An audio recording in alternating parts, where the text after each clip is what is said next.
So, who to you are the greatest 3-and-D guys to ever play in the NBA? To ever play. Ooh. Yeah. I think in LA is not great as well, right? It's not, but it ain't nowhere near here. You guys got us beat.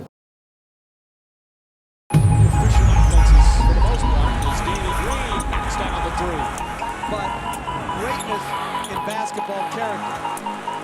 Danny Green from downtown. Green is now 3 for 4 from long distance.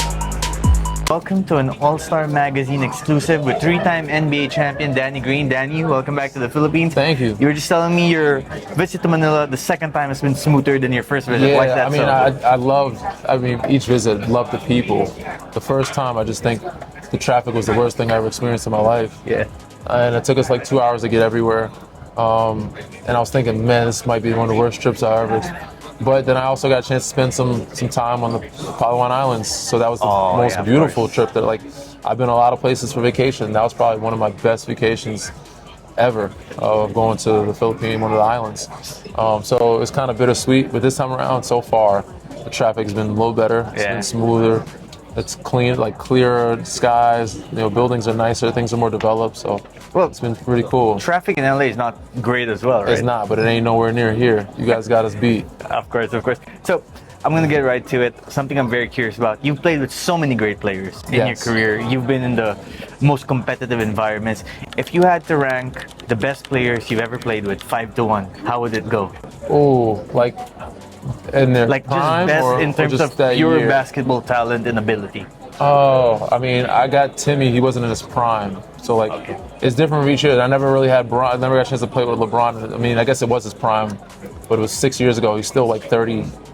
Oh, he was beasting that year. 36. Though. You know what I'm saying? So like 35, 36. But I guess I would go like Kawhi is probably number 1. Probably go Bron number 2 because he was younger than Timmy. Like Timmy's number 3. Who else have I seen in there? You played in Philly, Memphis. Yeah, I'm gonna say Joel is after Bron, right?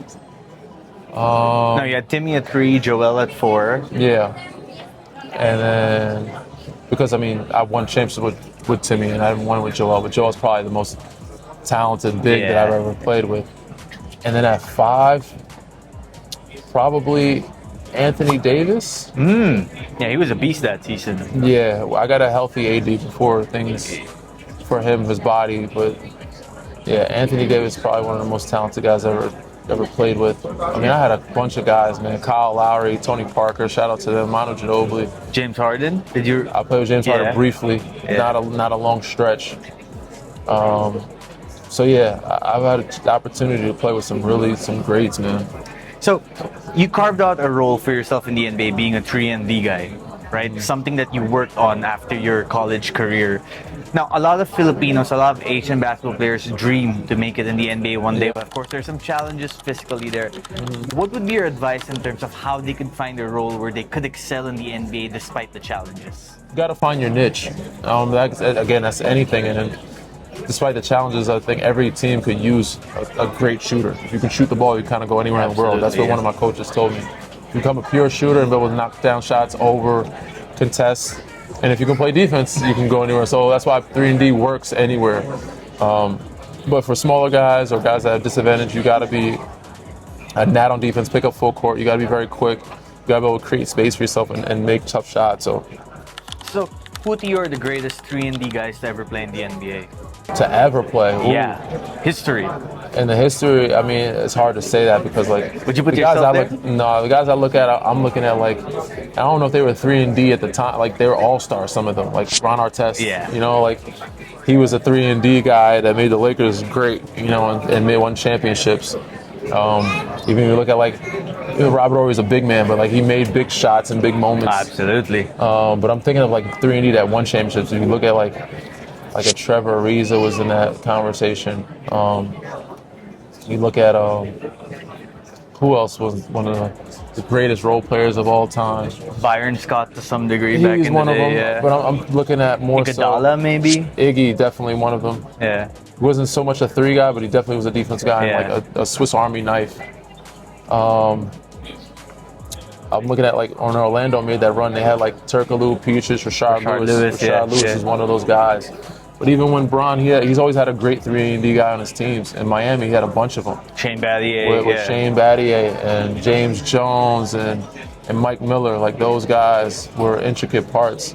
Chris Bosh to some degree too, right? Yeah, even but he's a big, but even then, 3-and-D, I mean, he shot threes, but yeah. I'm glad you brought up Miami because one of the areas of conversation right now in the NBA is Bam Adebayo's 83-point performance. Some have said it's historic to even get that high up in the scoring ranks. Yes. It's amazing. Some have been critical, saying it's stat padding, Of course. unethical. Where do you lie in the conversation? I'm happy for him. And every time there's a record, it's always stat padding. I mean, I'm sure Will did it, even Kobe.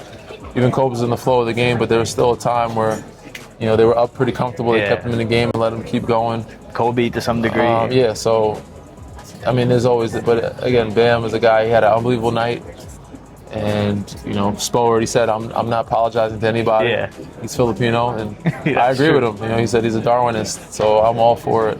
Awesome. Well, that was Danny Green, everybody. Thanks a lot, man. Thank you. Much appreciated. Appreciate it. Thank you.